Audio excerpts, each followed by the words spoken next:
The Arisul was unusually warm, the sun lazily casting a golden glow over the bustling street. Ryan, armed with her can of neon pink spray paint, was on a mission. The sleek black car parked by the alleyway, practically begged to be her canvas, is glanced with pretentious luxury, the kind of car owned by people who took themselves way too seriously. This car needs personality, she muttered, shaking the spray can. Moments later, the word bubbled but was scrawled in bold pink letters across the hood. Satisfied, Swan took a step back to admire her handiwork, only to feel a looming shadow behind her. What the hell do you think you are doing? A deep voice growled.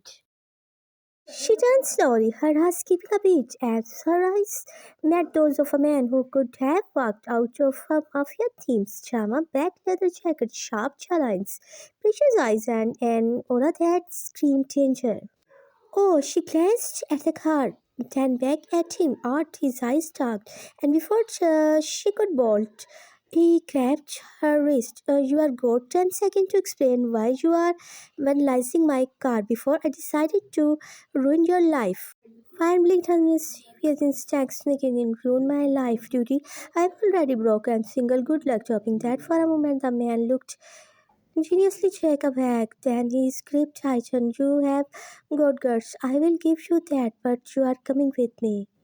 And just like that, Van found herself being dragged into a world far more dangerous than she could have imagined. Jungkook, because that was the name of the man whose car she desert was the cold, clutching leader of one of Seoul's most sinister mafia group. His mansion was a fortress guarded by men who looked like they whistled beer for fun. While however was less impressed, you live here, she asked as she was unheard into the grand fair. Bit much, don't you think you could fit a whole circle in this place? Jungkook shot her a glare. Shut up. How charming and eloquent. She quite plopping onto the velvet couch like she owned the place. He pinched the bridge of his nose, clearly regretting every decision that had led to this moment. Do you ever stop talking? Only when I'm sleeping, she replied with a grin. Over the next few days, Swayan made it her personal mission to annoy Jungkook. She left sticky notes with doodles of him looking grumpy all over his office. She swapped the sugar in his coffee with salt.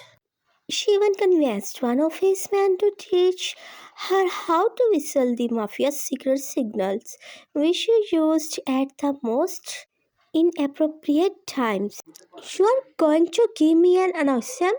Jungkook muttered one evening as she sprawled on his couch, munching on chips. You had missed me, she replied confidently, and the roast part he was starting to think she might be right.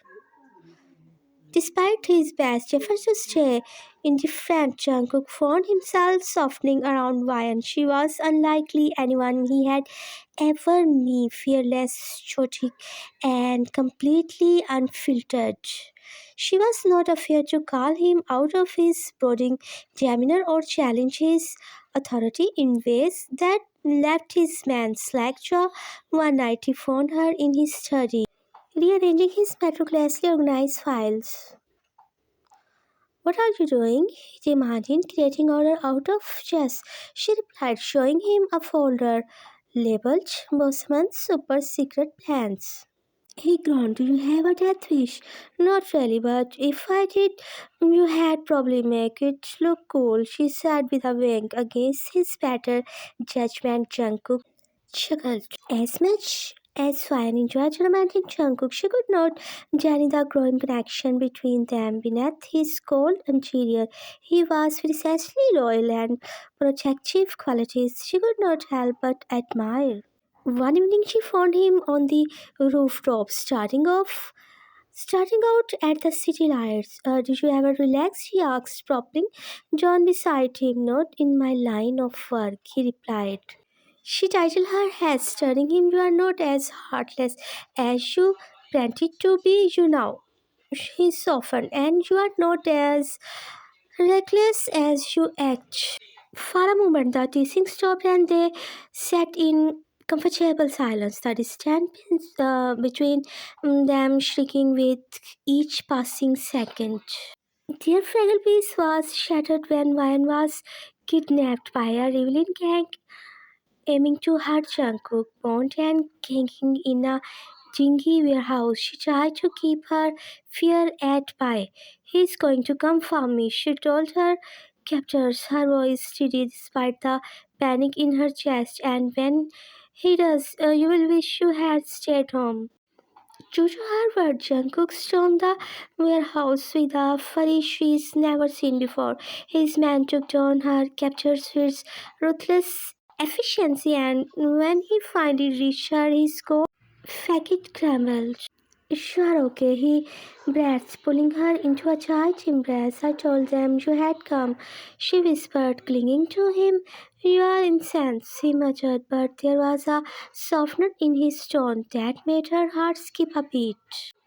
After the ordeal, Ryan could not keep her feelings bottled up any longer. Look, she said, concerning Jacob in his study, I know you are bad at this whole emotions thing, so let me make it easy for you. I like you a lot, probably more than I should. He stared at her, stern. You are unbelievable. Yeah, well, you are impossible. She shot back. For a moment, she thought he might reject her. But then he crossed the room into strides, cupping her face in his hands and kissing her with a passion that left her breathless. Life with Jungkook was as chaotic as ever, but now it was infused with love and laughter. Ryan continued to drive him crazy with her antics, but he would not have it any other way. One day she convinced him to let her paint a mural on one of his warehouse. The vibrant artwork was a testament to their journey, a chaotic, beautiful mess that perfectly captured their relationship. You are incensed, he said, watching her put the finishing touch on the mural. And you love it, she replied, flashing him a grin. He smacked, pulling her close. Yeah, I do. And in that moment, surrounded by color and dress, they both knew they had found something worth holding on to. The end.